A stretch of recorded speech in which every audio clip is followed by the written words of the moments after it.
અમદાવાદમાં ગુજરાત એટીએસની મોટી કાર્યવાહી આવી રહી છે સામે કે જ્યાં 10 કરોડનું ટ્રામાડોલ નામનું એક ડ્રગ્સ ઝડપી લેવામાં આવ્યું છે। જ્યાં એટીએસે આ મામલે એક આરોપીની ધરપકડ પણ કરી લીધી છે।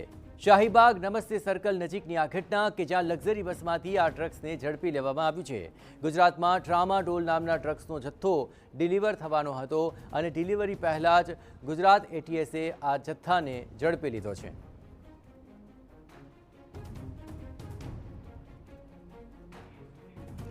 आज मामले વધુ વિગતે વાત કરવા માટે જોડાઈ રહ્યા છે ટીવી9 સંવાદદાતા મિહિર સોની। મિહિર, આખરે આ સમગ્ર મામલે એટીએસે મહત્વપૂર્ણ કાર્યવાહી કરી છે, કેવી રીતે આ બાતમી મળી અને અંદાજે કેટલો જથ્થો ઝડપાયો છે?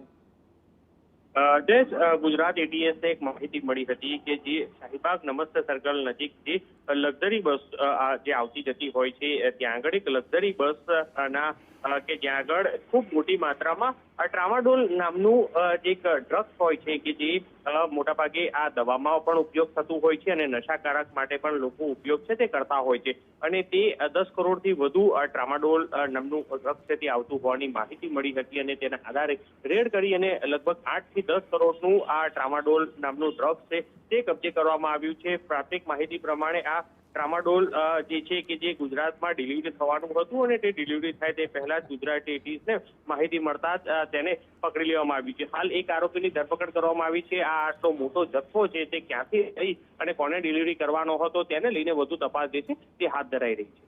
બિલકુલ મિહિર, તમામ ગતિવિધિઓ પર આપ નજર રાખતા રહેજો। તો આખરે આ મામલે બાતમી મળી અને લક્ઝરી બસમાંથી એટીએસે આ ડ્રગ્સનો જથ્થો ઝડપી લીધો છે, જેની અંદાજિત કિંમત 10 કરોડ રૂપિયા જેટલી થવા જઈ રહી છે। પણ ડિલિવરી થાય પહેલાં જ ગુજરાત એટીએસે આ જથ્થો ઝડપીને મહત્વપૂર્ણ સફળતા હાંસલ કરી છે।